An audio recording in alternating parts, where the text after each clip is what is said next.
What's going on, ladies and gentlemen? It is another edition of Post-Race Conversations. I am the host of the Frontstretch podcast, Mr. Brian Nolan, Jack Swansea, Mr. Steven Stump, and the man, Mr. Danny Peters. Jack, I'm going to start with you. The Xfinity boys, they were on the track, and well, it was, not going to lie, buddy, it was pretty dull until Jeffrey Earnhardt crashed, and well, that changed everything. Unfortunately for Kyle Larson, it changed from a win to him finishing third, but one man's unfortunate is another man's fortune for Eric Almirola as he went to victory lane. Well, you said the Xfinity boys were on the track. They were behind the Cup boys, who were running the Xfinity Series race. Parker Kligerman in fifth was the highest Xfinity regular. Has sort of like 2010s feel to it.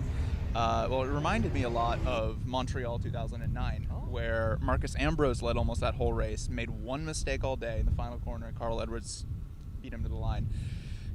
Kyle Larson made one mistake all day, down in turn 11, when he hit the tire bundle, snapped the wheel out of his hand. That's almost like an IndyCar kind of accident. He was able to keep it back going, but he let two guys, or he couldn't pass Almirola. He let AJ Allmendinger through, and that was all she wrote. Eric Almirola won the race, and I don't know if any of us would have said that at the start of today. First ever win for RSS Racing. Check out my video that I conducted with one of the owners of RSS Racing, Mr. Rod Sieg. He's also with his son in Ryan Sieg. Moving on to the Cup Series, the Cup guys were with us in the bullpen. Mr. Steven Stump.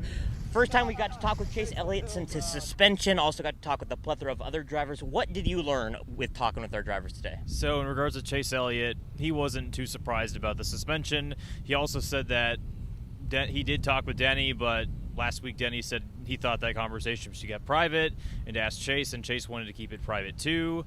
Then we also had the Austin and Austin feud from Gateway. Yeah, true. So, and from what it sounds like, they both talked, and it sounds like there was good conversations there too. I know Austin Dillon said there's some things they agreed to disagree about, but that seems to kind of, at least taking its course.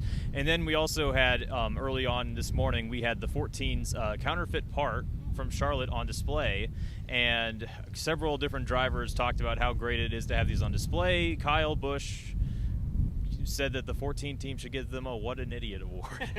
and then obviously it's after Sonoma, it's going to be the only off week until November. It's a long, grueling schedule, and most of the drivers I talked with said they were excited to just, relax and, kind of enjoy that extra week.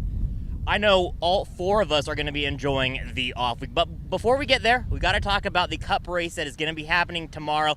Mr. Danny Peters, Cup qualifying was this afternoon, and I think there was an unlikely pole sitter because it wasn't Kyle Larson. It certainly was unlikely, with Denny Hamlin becoming the first pole sitter at Sonoma Raceway since 2016 not named Kyle Larson. I do just want to say, while we're talking about dates, you were alive in 2009. I think that's cool, and that you can remember that race is wonderful. But yeah, a first road course pole for Denny Hamlin, and of course 2016 was a year in which he was in the lead in turn 11, and as Stephen rightly points out, he kind of punted himself out the way, which led in Tony Stewart for the win, what turned out to be Tony Stewart's 49th and final win, a number of wins that is, of course, tied with Denny Hamlin, who also has 49 wins. So, I know. Stephen, you should love this, right? Yeah. But I think we also saw in practice Kyle Larson looked very strong and would expect him to be a big threat tomorrow. Folks, for all the latest, check out frontstretch.com, as well as our fantastic YouTube channel, youtube.com/@frontstretch, youtube.com/@frontstretch. For Danny Peters, Steven Stump, Mr. Brian Timothy Dillon, he's Jack Sweeney. Swansea. God, I was so close to making it perfect. What can you be? I was close. I'm Brian Timothy Dillon. Talk with you guys tomorrow from Sonoma.